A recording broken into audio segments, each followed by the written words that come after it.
La piedra del altar de 6 toneladas en Stonehenge provino del noreste de Escocia, no del suroeste de Gales, revelando una construcción más colaborativa. Un monumento de 5.000 años construido sin ruedas, grúas ni herramientas de metal. Ahora finalmente sabemos quién lo construyó. Stonehenge ha desconcertado a científicos, teóricos e historiadores durante siglos. ¿Fue un templo? ¿Un sitio alienígena? ¿O algo aún más extraordinario? Nuevos descubrimientos, que incluyen análisis de ADN de vanguardia y asombrosa evidencia arqueológica, revelan verdades perdidas hace mucho tiempo. Los constructores vinieron de tierras lejanas, llevando conocimiento, cultura y un propósito que abarcó generaciones. El monumento evolucionó durante más de 1000 años, moldeado por el ritual, la migración y el poder. Estas revelaciones no solo responden a viejas preguntas, transforman toda nuestra comprensión de la historia antigua. Stonehenge no solo se construyó antes de la Revolución Industrial, antes de que existieran grúas de acero o camiones. Se construyó antes de que la rueda existiera en Gran Bretaña. Ese solo hecho lo convierte en una de las mayores hazañas de ingeniería prehistórica jamás intentadas por la humanidad. Hola, seguidores de Nunca Volvieron. Hoy no hablaremos de desapariciones, pero prepárense para descubrir las piedras más enigmáticas del mundo. Aunque Stonehenge tiene sus propias leyendas oscuras, ¿sabían que algunos creen que es un portal dimensional? Si creían que las desapariciones eran misteriosas, esperen a conocer la historia real de Stonehenge. ¿Listos para viajar al pasado? No olviden suscribirse. Cuando te paras ante esas enormes columnas de piedra, es difícil imaginar que fueron movidas por personas usando solo lo que la naturaleza les dio: madera, piedra, cuerda y músculo. Pero de alguna manera lo hicieron. El sitio se encuentra en Salisbury Plain, en el sur de Inglaterra, un paisaje que hace 5000 años era salvaje, indómito y disperso con los primeros asentamientos humanos. Alrededor del 3100 a.C., la gente neolítica comenzó a construir una gran zanja circular y un recinto bancario usando nada más que picos de cornamenta de ciervo y herramientas de piedra. Estas personas no tenían bronce, hierro o incluso cerámica en amplia circulación, y sin embargo se embarcaron en un proyecto de construcción tan grande que tomaría generaciones terminar. La construcción temprana estaba hecha de postes de madera colocados en pozos profundos, llamados agujeros Aubrey, que fue solo el comienzo. A medida que pasaban los siglos, llegaron nuevos grupos, cada uno agregando algo más permanente. Alrededor del 2600 a.C., comenzaron a transportar piedras azules de Gales a más de 200 millas de distancia. Cada piedra pesaba hasta 4 toneladas.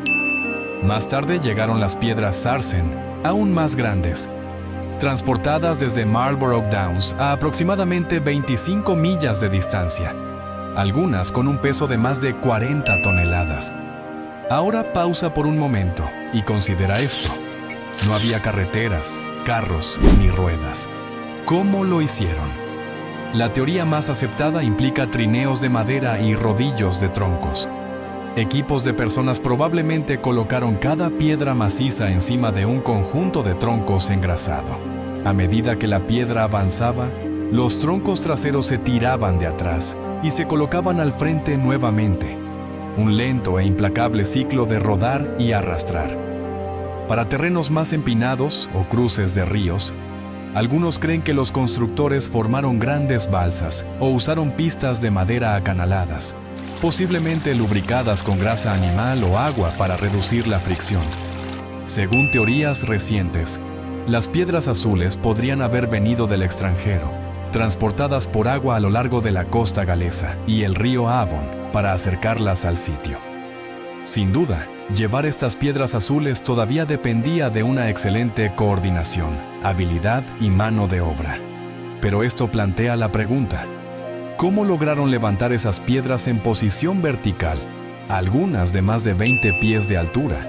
¿O cómo colocaron las piedras dintelares horizontales en la parte superior tan perfectamente?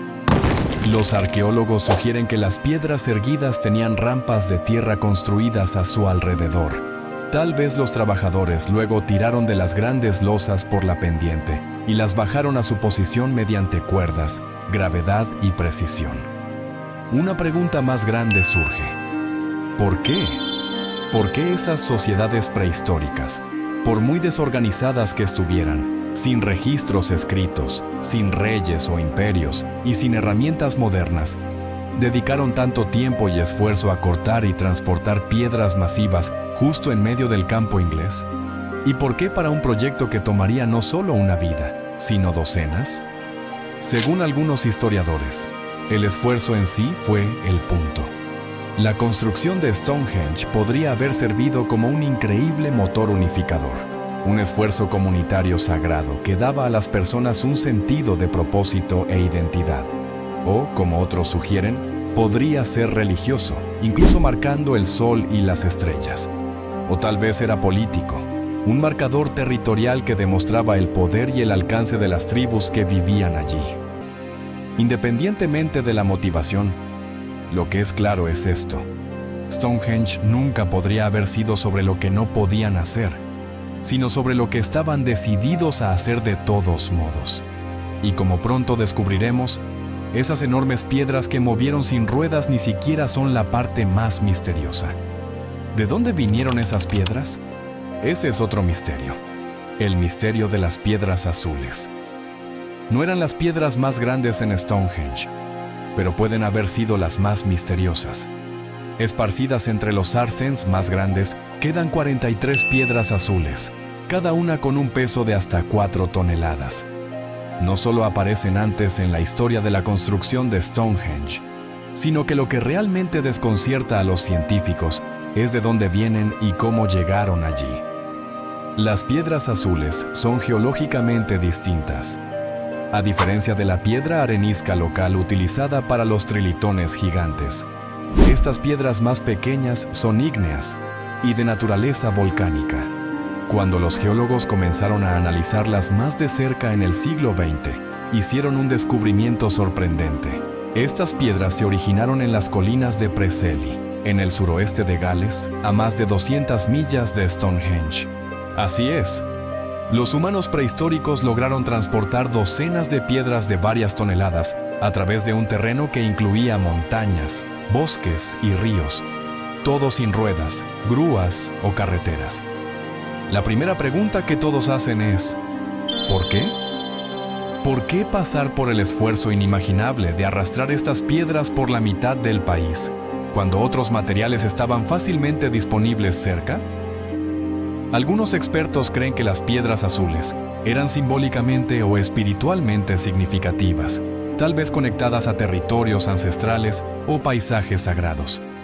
Incluso se especula que las piedras mismas se creía que tenían poderes curativos. Otros sugieren que eran regalos o homenajes de tribus lejanas para conmemorar la unidad o la alianza. Cualquiera que sea la razón, el cómo es igual de alucinante.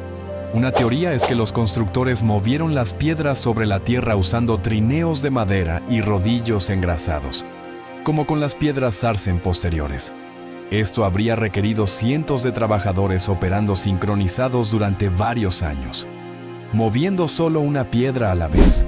La logística es asombrosa. Coordinación de refugios, comida. No fue solo un trabajo de construcción, fue una migración rodante.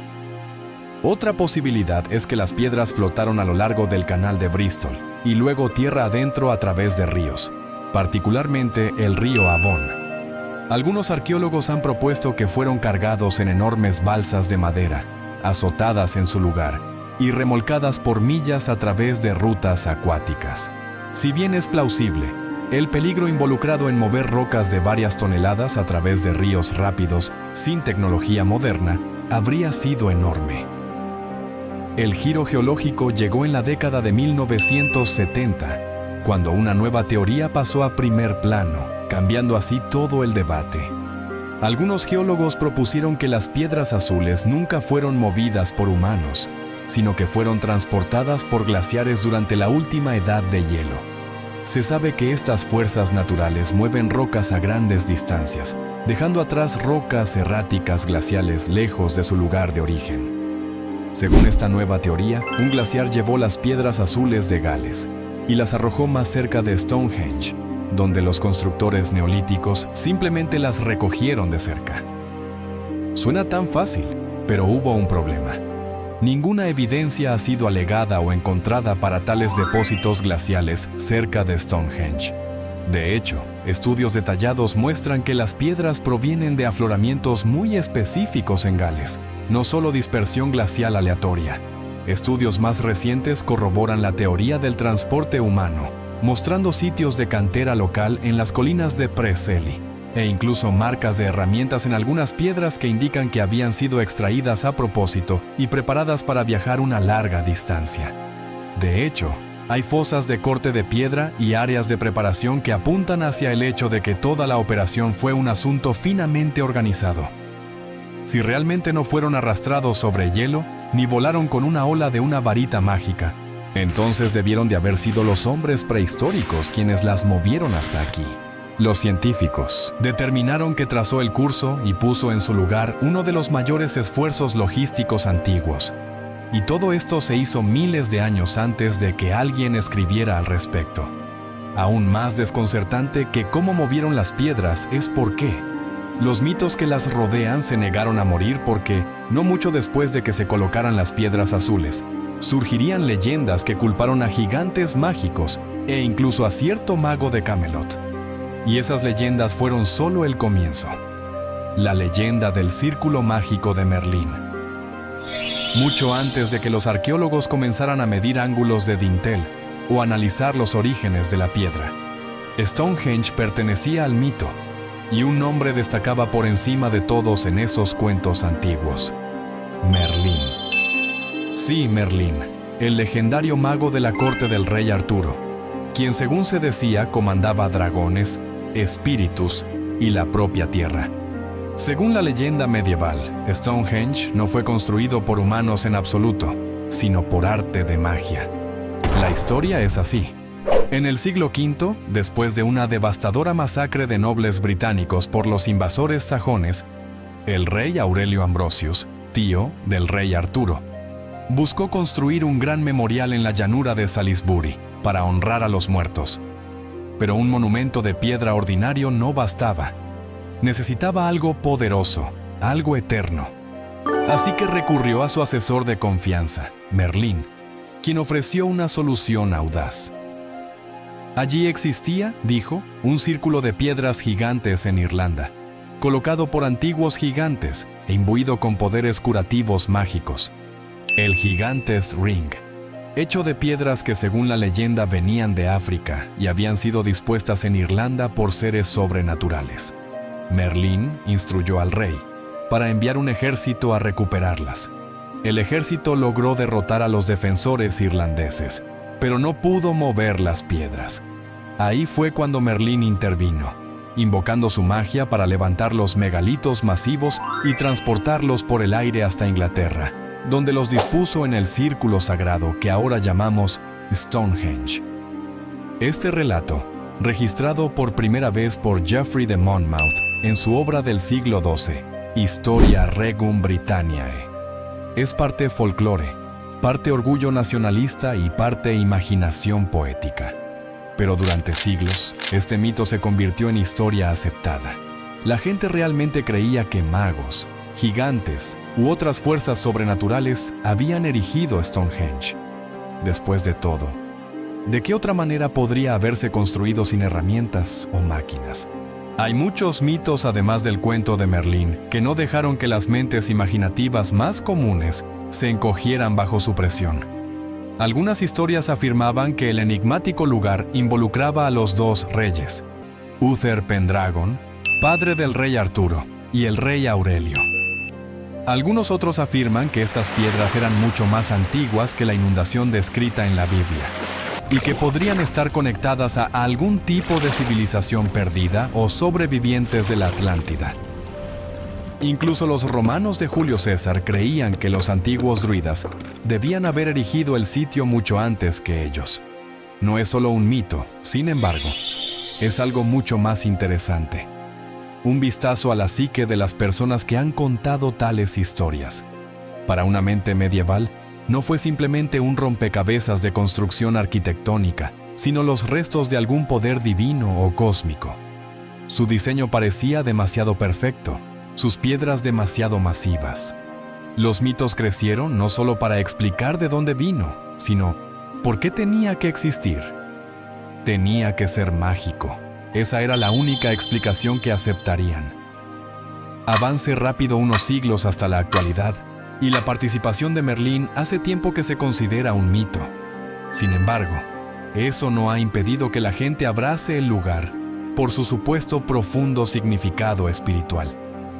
Incluso hoy, grupos de druidas modernos y espiritualistas paganos se reúnen en Stonehenge, marcando las alineaciones solares con las piedras antiguas durante los solsticios de verano e invierno. Irónicamente, probablemente estén más cerca de la verdad de lo que creen, no por magia, sino por astronomía. Esto tendría mucho que ver con el propósito original previsto de Stonehenge. La alineación de las piedras con eventos como el solsticio de verano y el sol naciente sugiere una comprensión muy sofisticada de los eventos celestes por parte de quienes construyeron el sitio. Así que, ¿era Merlín real? Probablemente no. Pero la idea de que Stonehenge era un lugar de misterio, significado ritual y cósmico, no fue algo inventado por mentes medievales. Probablemente tenía raíces que se remontaban a miles de años. Sigue siendo tan fantasioso como las leyendas que eclipsaron a los verdaderos constructores durante siglos, porque resulta que la verdad no era de brujería o gigantes, sino un esfuerzo humano en oleadas durante generaciones. Y el siguiente capítulo de este rompecabezas finalmente revela quiénes eran: druidas, daneses y las teorías equivocadas. Durante cientos de años, el misterio de Stonehenge generó pocas teorías salvajes, y muchas de ellas señalaron a los culpables equivocados. Desde celtas y druidas hasta vikingos y romanos, casi todos los grupos que alguna vez tocaron suelo británico fueron culpados por la creación de Stonehenge. Pero a medida que la ciencia avanzaba, una cosa quedó clara: casi todos se equivocaron. Empecemos con los druidas, el más persistente e irónicamente la teoría más refutada. En el siglo XVII, un anticuario inglés llamado John Aubrey inspeccionó el sitio de Stonehenge y concluyó que el monumento debía haber sido construido por sumos sacerdotes celtas, comúnmente conocidos como druidas. Estas figuras místicas estaban profundamente ligadas a la naturaleza, conocidas por sus ceremonias que involucraban robles, bosques sagrados y los ciclos del sol y la luna. Su reputación de sabiduría espiritual y poderosos rituales los hacía el ajuste perfecto, al menos en la superficie.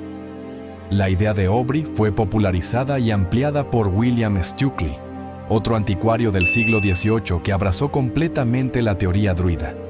Incluso afirmó que Stonehenge era el centro de adoración y peregrinación druida. Estas primeras teorías alinearon bien con las vistas románticas del antiguo pasado de Gran Bretaña, lleno de misticismo y sabiduría olvidada. Incluso hoy en día, los neodruidas modernos se reúnen en Stonehenge durante los solsticios, vistiendo túnicas y realizando rituales para honrar su conexión espiritual con el sitio. Para muchos, parece natural, pero hay un gran problema. Los druidas no existían cuando se construyó Stonehenge. Las pruebas arqueológicas datan Stonehenge entre el 3000 a.C.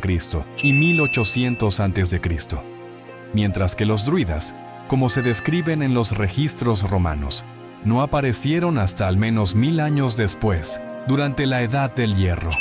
En resumen, llegaron demasiado tarde para construirlo.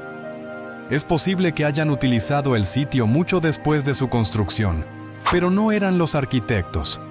El siguiente grupo considerado fueron los daneses, más conocidos como vikingos. Algunos de los primeros historiadores consideraron a estos intrusos nórdicos como probables constructores, señalando similitudes entre los monumentos nórdicos de piedra y Stonehenge. Incluso en los siglos XVII y XVIII, Esta teoría fue aceptada por bastantes personas, especialmente ante las misteriosas runas encontradas en otras partes de Gran Bretaña. Sin embargo, esta teoría resultó ser tan poco sólida como la anterior. La línea de tiempo no encajaba. Los vikingos llegaron a Gran Bretaña en el siglo VIII, más de 2 milenios después de la primera construcción de Stonehenge. Otras teorías intentaron ir aún más lejos en el pasado o fuera de contexto. Algunos eruditos del siglo XIX afirmaron que los griegos o romanos trajeron el conocimiento de la arquitectura de piedra a Gran Bretaña y enseñaron a los nativos a construir Stonehenge. Otros llegaron al extremo de afirmar que los egipcios llevaron tal progreso al norte y dirigieron el monumento, usando el conocimiento adquirido en la construcción de pirámides. Todas estas teorías fueron alimentadas por sesgos etnocéntricos que asumían que los antiguos británicos no podrían haber construido algo tan sofisticado sin ayuda de civilizaciones más avanzadas. Sin embargo, la arqueología moderna desmontó estas ideas. Los investigadores examinaron y dataron herramientas de huesos de animales, restos funerarios y muestras de polen, revelando que Stonehenge fue realmente un producto local, no algo otorgado por extranjeros o señores míticos. Fue construido por comunidades agrícolas neolíticas que vivieron y murieron en suelo británico miles de años antes de la historia registrada. Eran agrarios, vivían en pueblos, criaban ganado y cultivaban, mientras organizaban algunas de las mayores hazañas de construcción humana de su tiempo. Hubo más grupos involucrados durante 1500 años, en varias olas. Diferentes grupos contribuyeron con adiciones, modificaciones y reestructuraciones del sitio, dejando cada uno su marca. Algunos trajeron nuevas piedras, otros reposicionaron el diseño, mientras otros adaptaron el sitio para entierros o ceremonias. Era un monumento vivo, constantemente remodelado por las culturas que lo heredaron. Y como veremos a continuación, estas personas pueden haber tenido un propósito más profundo de lo que nadie imaginaba, uno escrito en las propias estrellas. Los verdaderos constructores, durante siglos, la búsqueda del arquitecto de Stonehenge se enfocó en una única respuesta: un solo pueblo, una cultura específica, un momento preciso en la historia. Sin embargo, la verdad que la ciencia ha ido revelando lentamente es mucho más compleja y, en muchos sentidos, aún más fascinante. Stonehenge no fue construido por un grupo, fue construido por muchos. Descubrimientos arqueológicos en las últimas décadas han obligado a los investigadores a repensar todo lo que pensaban que sabían. Stonehenge no era un proyecto, era un legado, una estructura transmitida, revisada y reimaginada durante más de 1500 años. Eso significa que las personas que lo comenzaron no eran los mismos que lo terminaron. Algunas de las fases finales de construcción ocurrieron 1000 años después de que se cavó la primera zanja. Todo comenzó con los primeros agricultores neolíticos, alrededor del 3000 a.C. Estos eran agrarios, probablemente descendientes de las primeras poblaciones humanas que colonizaron las islas británicas. Usando herramientas simples hechas de piedra y hueso de astas, tallaron la primera zanja circular y banco en la llanura de Salisbury. Esto no era solo una trinchera, era geometría sagrada, una línea fronteriza para lo que probablemente era un sitio ritual o ceremonial. Dentro de él, cavaron los agujeros de Aubrey, 56 pozos dispuestos en un círculo preciso que alguna vez pudieron haber tenido postes de madera o incluso piedras. Pero estos primeros constructores no trabajaron de forma aislada. Evidencia genética ahora muestra que alrededor del 2500 a.C., Gran Bretaña experimentó un gran cambio cultural. Una ola de nuevas personas llegaron, inmigrantes de Europa continental, que trajeron diferentes ideas tecnológicas y creencias. Algunos estudios sugieren que pueden haber venido de tan lejos como la moderna Turquía o Anatolia, extendiéndose por Europa y finalmente llegando a Gran Bretaña por mar o tierra. En lugar de destruir el antiguo monumento, estos recién llegados lo adoptaron y ampliaron.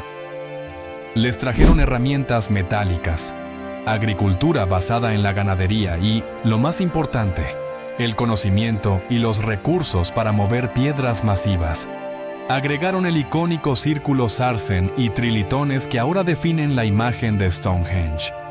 Esta nueva fase introdujo piedras que pesan hasta 40 toneladas, transportadas desde 25 millas de distancia sin ruedas.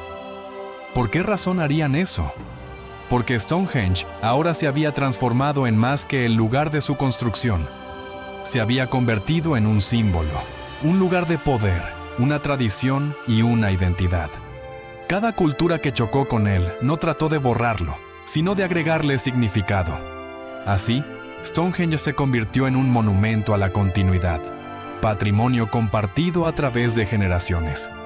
Los siguientes en llegar fueron los Beaker People, que buscaban comida en toda Europa durante el Neolítico tardío y en la Edad del Bronce. La palabra deriva del nombre unido a su cerámica en forma de campana distintiva. Parecen haber dejado una gran cantidad de objetos funerarios y herramientas, incluso entierros alrededor de Stonehenge, lo que indica que la función de este monumento ahora probablemente había cambiado, convirtiéndose en un cementerio para familias de élite o líderes.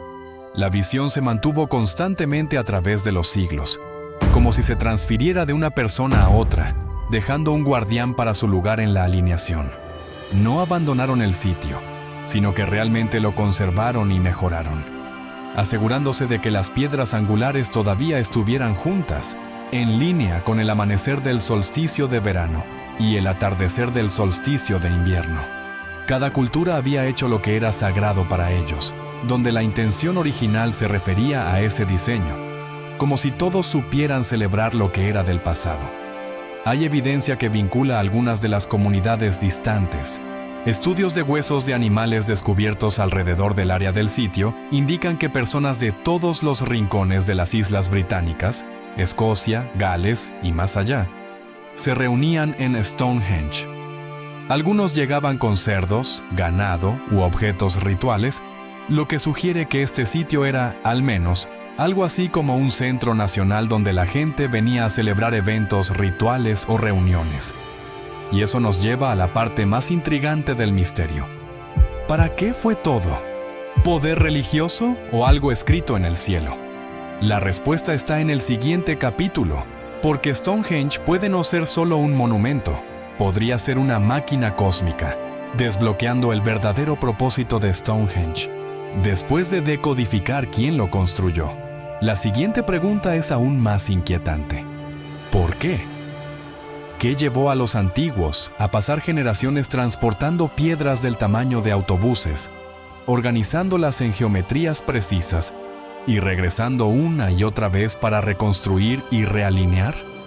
¿Fue Stonehenge un calendario, una tumba, un templo, o algo que nadie ha adivinado completamente todavía? Comencemos con la teoría que ha recibido más apoyo moderno: Stonehenge como calendario astronómico. Los investigadores han estado fascinados durante mucho tiempo por cómo varias piedras claves se alinean con eventos celestes. Más famosamente, en el solsticio de verano, el sol sale directamente sobre la piedra del talón, lanzando un rayo de luz al corazón del monumento. En el solsticio de invierno, el sol se pone en alineación con el altar central y los trilitos.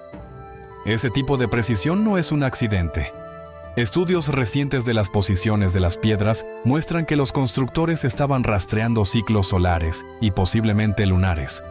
La estructura pudo haber funcionado como un calendario masivo, marcando los días más largos y cortos del año, lo que habría sido increíblemente importante para las sociedades agrarias que dependían de conocer los tiempos de siembra y cosecha.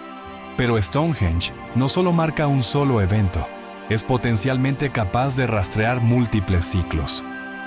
Han surgido teorías de que los agujeros de Aubrey, los 56 pozos que rodean el monumento, podrían haber ayudado a rastrear eclipses lunares o el ciclo metónico, un patrón de 19 años de fases lunares alineadas con el año solar.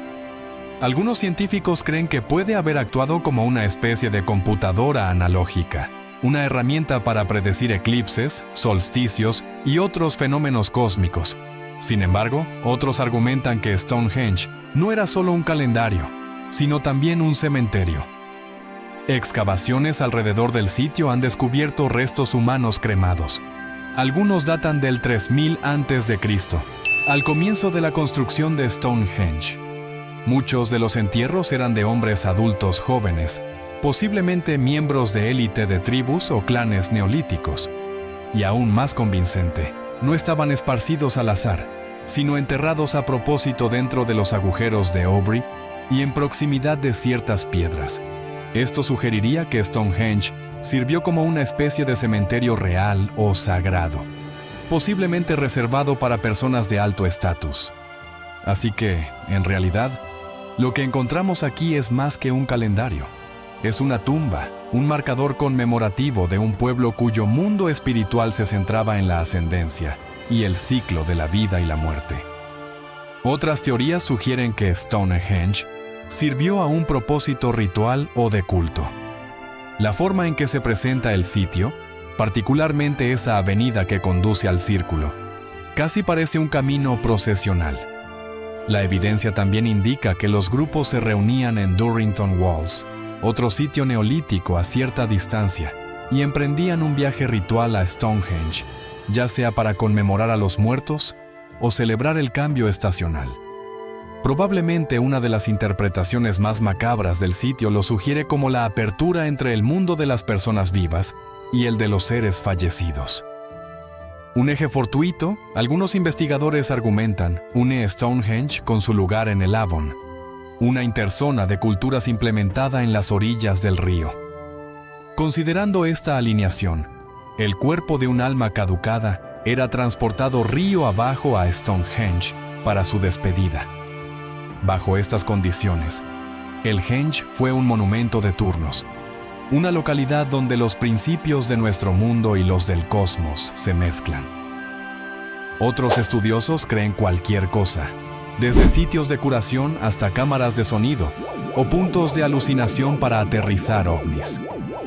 Varias escuelas alternativas de pensamiento colocan el sistema de salud de piedra o las energías espirituales que potencian la salud, y así sucesivos enlaces geométricos o megalíticos entre Stonehenge y otros sitios antiguos en el globo.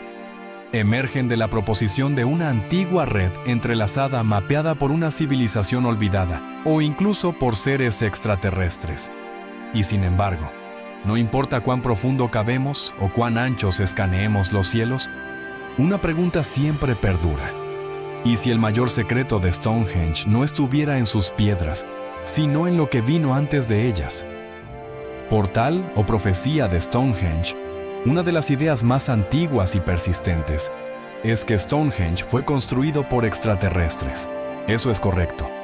Según algunos, los mismos seres misteriosos que supuestamente construyeron las pirámides y las líneas de Nazca, también cayeron por el campo inglés y ensamblaron Stonehenge como parte de una red de navegación global. La idea es que estos antiguos monumentos fueron utilizados por naves alienígenas para viajar por la Tierra usando marcadores visuales, porque aparentemente la nave espacial alienígena necesitaba puntos de referencia en lugar de GPS. Defensores de esta teoría argumentan que las alineaciones exactas de Stonehenge con eventos solares y lunares, junto con su parecido con otras estructuras antiguas en todo el mundo, apuntan a un plano compartido, uno demasiado avanzado para que los humanos neolíticos lo hayan creado por su cuenta. En su opinión, este tipo de conocimiento, rastreando cuerpos celestes y alineando megalitos con solsticios, tenía que provenir de una inteligencia superior, posiblemente de un sistema estelar distante como Zeta Reticuli. También apuntan a la precisión de los trilitos, 3 piedras masivas perfectamente equilibradas, alegando que tal ingeniería no podría ser posible sin tecnología avanzada. Agrega el misterio de cómo las piedras fueron transportadas desde cientos de millas de distancia, y para algunos es suficiente evidencia para llamarlo una intervención alienígena. Pero las teorías alienígenas no son las únicas que intentan reescribir la historia del origen de Stonehenge. Otro grupo cree que Stonehenge es una especie de nodo de energía planetaria, sentado en un poderoso vórtice geomagnético. Según esta teoría, la Tierra contiene una red de líneas de energía, a menudo llamadas líneas Ley, que cruzan el planeta. Donde estas líneas se cruzan, obtienes puntos de vórtice donde se dice que la energía es especialmente intensa. Stonehenge se sienta convenientemente en una de estas intersecciones. Algunos creyentes afirman que los pueblos antiguos eran sensibles a tales puntos de energía y capaces de aprovechar su poder. Afirman que Stonehenge no solo se colocó para el propósito espiritual o astronómico, sino más bien para el energético. Algunos visitantes incluso afirman sentir vibraciones tirando de ellos o sensaciones extrañas dentro del monumento. En sus ojos, Stonehenge es una especie de diapasón gigantesco donde las energías de la naturaleza son atraídas a reinos de curación, despertar espiritual o contacto con otros reinos. De ahí la teoría más extravagante, que Stonehenge es un portal interdimensional. Bastante correcto. Algunos realmente creen que el círculo de piedra no es simplemente un monumento, sino una especie de puerta, una carretera de acceso a otro mundo o dimensión por completo. Para estos, la alineación de las piedras y su diseño geométrico no es simplemente simbólico, sino el mismo mecanismo. En el momento adecuado, tal vez un solsticio, eclipse lunar o picos magnéticos, Stonehenge se convierte en una puerta de entrada, una apertura en el espacio y el tiempo. No hay evidencia física, pero eso no ha impedido que la gente reporte sucesos extraños en el sitio, caídas repentinas de temperatura, anomalías de luz, o personas sintiéndose repentinamente observadas. Otros dicen que perdieron la noción del tiempo o vieron visiones. Este lugar es Stonehenge, no solo en la antigüedad, sino en uso activo. Los escépticos descartan todo esto como fantasía o ilusiones, pero hay un reconocimiento entre la comunidad científica de que no lo sabemos todo. Por todo lo que sí sabemos sobre cómo y cuándo se construyó Stonehenge, el por qué sigue siendo un término enigmático. ¿Era un calendario, un cementerio, un templo para los dioses o algo diseñado para hacer más de lo que entendemos? Y tal vez eso es lo que más nos intriga de Stonehenge. Así que, ¿fue Stonehenge el trabajo de ingenieros prehistóricos, visionarios espirituales, cartógrafos interestelares o tal vez todo lo anterior? Stonehenge sigue desafiando el paso del tiempo, erguido como un testigo silencioso de milenios de historia humana. Sus piedras han visto nacer y caer civilizaciones. Han sido adoradas, estudiadas y soñadas por generaciones. Hoy, cuando la ciencia y la tecnología nos permiten desentrañar muchos de sus secretos, el monumento neolítico sigue guardando su misterio esencial. Quizás su verdadero poder no esté en las respuestas que ofrece, sino en las preguntas que sigue inspirando. En un mundo donde todo parece explicado y catalogado, Stonehenge permanece como un recordatorio de que aún hay maravillas que trascienden nuestro entendimiento. Su legado no son solo las toneladas de piedra perfectamente alineadas, sino la capacidad de asombro que sigue despertando en quienes se atreven a contemplarlo. El verdadero enigma de Stonehenge no está en su pasado, sino en su futuro. ¿Qué nuevas revelaciones nos esperan cuando volvamos a mirarlo con ojos nuevos?